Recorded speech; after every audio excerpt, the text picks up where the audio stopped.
150 বছর আগের এক অমীমাংসিত কাহিনী হচ্ছে দ্য লস্ট অফ রোয়ানক কলোনি। রোয়ানক কলোনির 115 জন মানুষ হঠাৎ করে গায়েব হয়ে যাওয়া এই রহস্য আজও উন্মোচন করা যায়নি। এমন কি ঘটেছিল ওদের সাথে যা রহস্য জালে ঘেরা? রোয়ানক কলোনির এই অমীমাংসিত গল্প আজ আপনাদের কাছে তুলে ধরব। ব্রিটেনের প্রথম রানী এলিজাবেথ উত্তর আমেরিকার বর্তমান নর্থ ক্যারোলিনার রোয়ানক দ্বীপে ইংরেজদের স্থায়ী বসবাস স্থাপন করার জন্য 1587 সালে জন হোয়াইটের নেতৃত্বে রোয়ানক কলোনিটি প্রতিষ্ঠিত করেন। 115 জন অভিবাসীকে এই অভিযানে পাঠানো হয়। তাদের মধ্যে 87 জন ছিল পুরুষ, 17 জন ছিল মহিলা আর 11 জন ছিল শিশু। জন হোয়াইটের মেয়ে এলেনর হোয়াইট ছিল গর্ভবতী।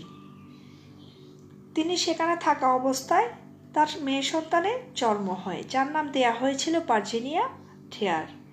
উত্তর আমেরিকার ইংরেজদের প্রথম উপনিবেশ এবং প্রথম নবজাতক ছিল।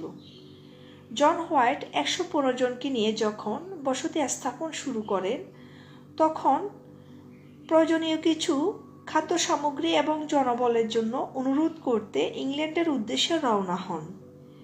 ইংল্যান্ডে যাওয়ার পরে তিনি দেখেন ইংল্যান্ড এবং স্পেনের সাথে যুদ্ধ বেঁধে গেছে, যার কারণে তিনি 3 বছর পরে রোয়ানক দ্বীপে আসেন।